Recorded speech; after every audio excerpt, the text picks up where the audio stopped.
Wow. Hello, everyone, and thank you so very much for having me. I am thrilled to be here in Athens giving this TEDx talk. Greece is, after all, one of my 4 home countries. I'm here today to talk about creativity and inspiration and innovation. And I also have an idea I want to share with you, because I have an idea that innovation and creativity actually can save the world if we let it. But first, hello. I always start my talks about creativity and innovation with saying hello. And that's not only because it's a nice way of greeting people. The word actually tells us a lot about innovation as well. Because if we ask ourselves, how long have we been using the word hello as a greeting phrase? We realize it's only been about 140 years. You see, back when they invented the telephone, they had no idea what to say when they picked up the receiver. I mean, Bell started by saying, ahoy, ahoy, as I said at sea. That was kind of stupid, that didn't work. I mean, so hello was a word in the English language, but it was more like an insult, you know, hello. So anyway, he had a Hungarian assistant that didn't really know the language, so he said, we can use hello. So, you know, so they started using hello when they answered the telephone. So the invention of the telephone actually changed the meaning of the word as well. And that teaches us a lot. It teaches us that everything we think has been forever has not. Everything that we think will be forever will not. So we need to adapt to that. We need to understand that the world changes and we need to change with that. Einstein said that, you know, we can't solve today's problems with the same thinking that created them. So we need to learn how to rethink. We need to learn how to come up with new ideas. And that's also a problem because, you know, things have a tendency of sticking. I mean, the history is full of stupid ideas that have gotten stuck.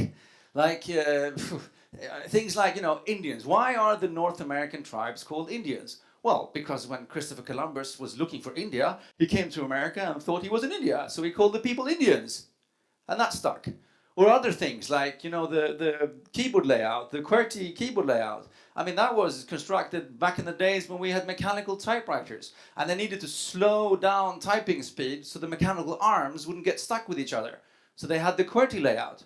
And we're still using that today. So, you know, things stick. And so we need to learn how to change as well. And we need to adapt a mindset that the only constant is change. Because if we can do that, if we can try and feel that, then we can feel better about change. We can adapt better to change. We don't have to be reactive to change. We can be proactive to change. And we can be the change we want to see. Like Mahatma Gandhi said, be the change you want to see in the world. He said some good things. He also said that live as if you were to die tomorrow, but learn as if you were to live forever. Learn as if you were to live forever. And that sounds really, really good, but that is oh so hard because we are taught from a very early age to stop learning forever. Because the way we are taught, we're taught lots of static facts. And we're taught that there is only one answer to every question. That answer is called the right answer. It scores me 1 on the test. If I don't answer that answer, I score 0 and I'm wrong. And I'm taught that wrong is bad and right is good. So I get programmed in trying to figure out what they want me to answer instead of thinking of the question itself. And that's called the right answer syndrome. When people are more concerned about delivering the right answers, what they think is right, instead of trying to figure out new ways of solving the problems themselves. And that's not a school issue. I mean, this is a global, concerns us all issue.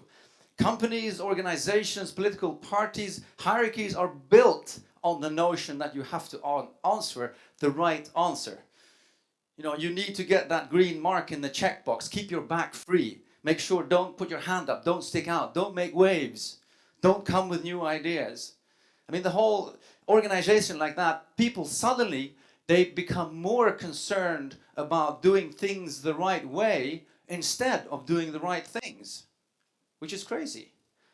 And people get all caught up in, you know, their static answers, these facts, and they get all angry, and they start fighting over facts, and they start wars over static answers. I mean, the last 1,000 years, all the political and all of the religious wars are based on answers that, I mean, they even believe in the same guy, and they even read the same book, and they're killing each other over who has the most right answer to the question. I mean, I say if we could at least agree upon the questions instead of killing each other over the answers, then we'd come a long way.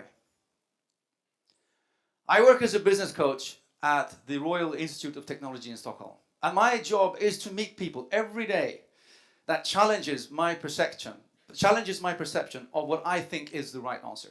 I meet students and researchers that come with crazy ideas of how to change the world. And I always need to be on my toes and be prepared to redefine my reality of what I think is the right way of doing something.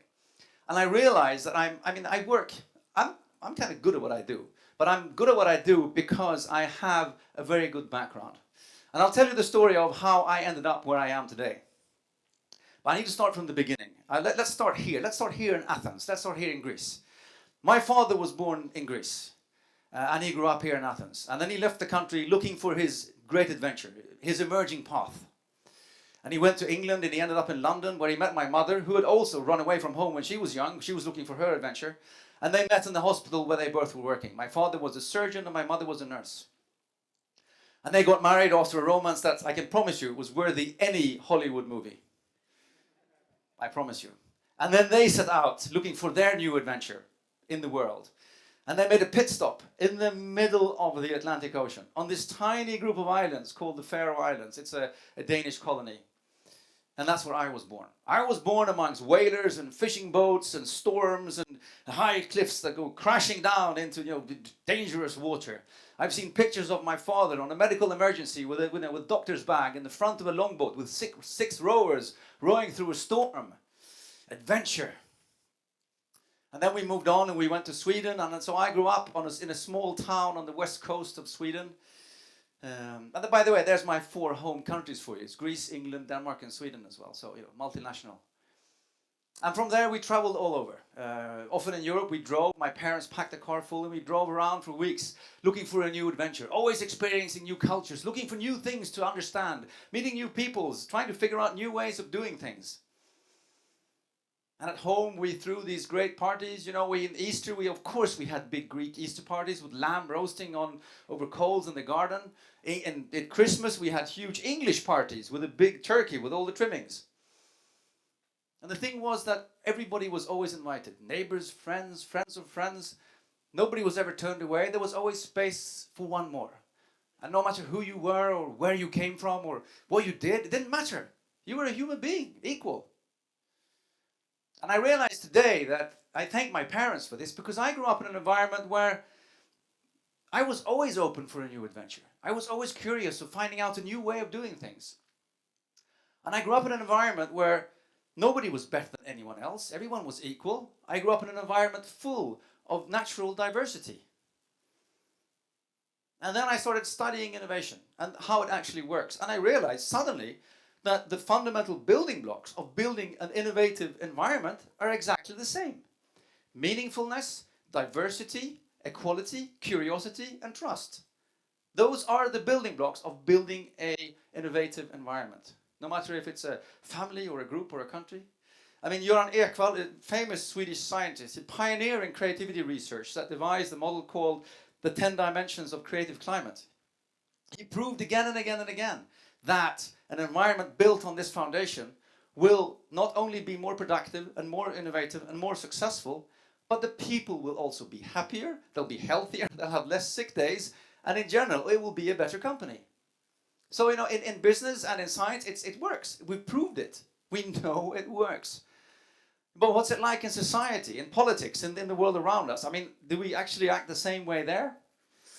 Not so sure. So many countries, everybody's screaming for innovation and innovation strategies and we need to be more innovative. And most countries have an innovation plan or they have an innovation strategy. But I say what they're forgetting are the fundamentals. They're forgetting to build a culture of innovation, a true culture of innovation. And that is meaningfulness, diversity, equality, curiosity, and trust.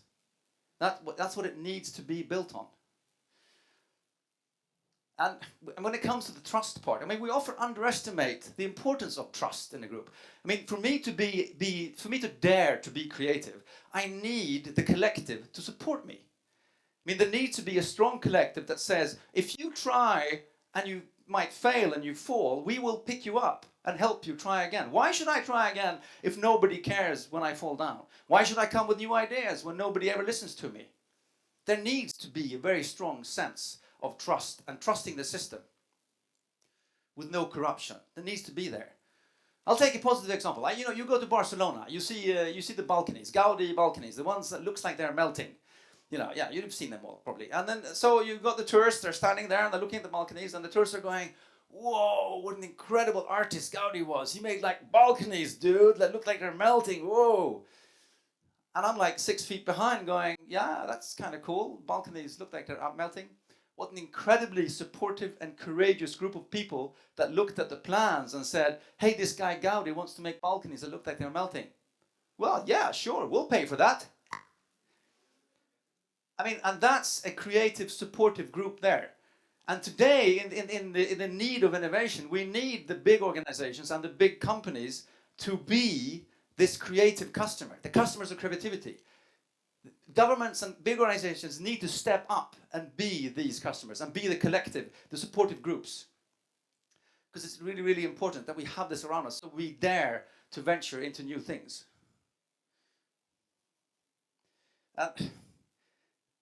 And that also needs to be, it needs to be set in the foundation of the company, that the management needs to say, coming up with new ideas is crucial for our future, and we will support you when you try it. There needs to be a system in place. And there needs to be a strong vision of why we are doing it. We are going in this direction, and we want you to all to gather around us and go in this direction. The vision part is really, really, really important as well. I'd say that any group of people need a strong vision, a guiding light. We're programmed in our DNA to be a part of something bigger, to go somewhere. But, like today in Europe, it can be kind of difficult. It's kind of dark. We don't really have anything to believe in. We've lost faith in the old gods. And what should we believe? Where am I going? Who am I? What's it all about? And all we hear is, "Oh, it's a crisis. It's going downhill. It's getting worse. It's dark. Oh, what are we doing?" And all the young people, the only thing they hear is, "No matter how hard you study, no matter how hard you work, you will never be able to create a better life for yourself than your parents had." That's a kind of a dark picture there. That's not going to help us. So what do? We reach out for quick fixes. We have populist parties all over Europe popping up with quick fixes, and suddenly we're playing the blame game again. We're trying to find somebody to blame. It's their fault, it's his fault, her fault. Instead of trying to actually answer what the problem is from the start. And I can tell you this, if you start playing the blame game, no matter if you are an individual, if you are a company, or if you are a country, you are going backwards into the Middle Ages, not forwards. We have a dark history in Europe. Let's not forget that. Let's not forget the reason we tried to put a European Union in there in the first place. That reason is actually, if we've forgotten it by the way, is the almost 100 million lives that were lost due to the two world wars, First and Second World War. 100 million lives. So, when we call to pull apart United Europe, don't forget why we put it there in the first place. We should be celebrating that we've been trying really hard for 60 years to keep it, together. Instead of going, "Nah, it didn't work. Let's go back to live in castles with high walls and barbed wire and kick everybody out that we don't want and keep everybody in that we do want. And let's stop trade. Let's go backwards and stop doing business with anybody." Excellent idea. Not. Okay, so, what can we do? Can we fix this? And I said, of course we can fix this. We're already fixing it. I meet young people every day. I meet young people that are fixing it. But we need to build, we need to start and build a bigger picture together. Just the organizers that I met when they picked me up to come here to this incredible TEDx event, I saw the fire in the eyes and I felt the passion of what they're trying to achieve. And I knew in my heart that we're going in the right direction. But we need to build the whole thing, right from the start. We need to start from the basic foundations. Let's start with agreeing on some basic foundations, okay? Let's start by saying that any human being is born equal and free.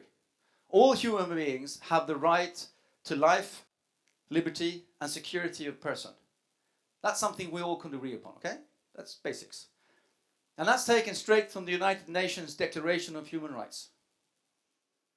And if we go back to the foundations of creating innovative environments, we find the same things. We talk about equality, diversity, and trust. If we can add a strong vision to this, so we give people the purpose of this new world we want to build for ourselves, the world we want our children and grandchildren to live in, then we're going somewhere. And I'm not talking short term, I'm talking long term. I'm talking 2050, 2100. We need to look at the long term solutions here. We need to go back. I mean, there's a great Greek proverb about trees and shadow. And the thing is, if we want our grandchildren to be able to sit in the shadows of trees, we need to start planting them today. And we need to understand that we won't be able to sit in that shade ourselves, but it's a long-term thing. And with all of that in place, we can start encouraging people to start, taking their own initiative. Because usually, if you give people a strong direction of where they're going and give them a why they're going there, they'll usually figure out the how themselves. Give people a why and they'll figure out how themselves. That always works. So, all of you students and teachers, please build schools where we don't go to learn static facts and get degrees. Build schools where we learn how to learn. Build schools where we learn how to think and rethink. And for all of you aspiring entrepreneurs, make sure you build your companies with the fundamentals built in from day one. A sense of meaning, equality, diversity, curiosity, and trust. And apart from that, you add the global DNA to your company. Today, in today's economy, anybody can start a global company from anywhere. Don't think about nations or borders. It's a global world today. Anybody can build a global company from anywhere. And having that said, I really feel, I feel so strongly about, I had a question here from a television channel before. They asked me, what's the similarities between Stockholm and Athens, or the differences? And I said, I see exactly the same passion in the eyes of the people I work with in Stockholm, as I work with here in Athens, as I meet in New Delhi or anywhere. It's the passion of the future. It's the passion of building something better together. Let's build a positive something together. Because the one thing that we can agree upon is that the old answers aren't working. We need new answers. The old industries aren't going to save us. We need new industries. We need your industries and your new ideas. So my question to you, to everybody else and everybody out there as well, is what are your new answers to these questions? Because we can agree upon the questions. They're the same. The questions are the same this week. But the answers this week are all new. And next week they'll be new again. So to everybody here, I just want to finish by saying, challenge your perception of reality. Challenge what you think is the right answer. And go out there and be the change you want to see in the world. Thank you very much for listening.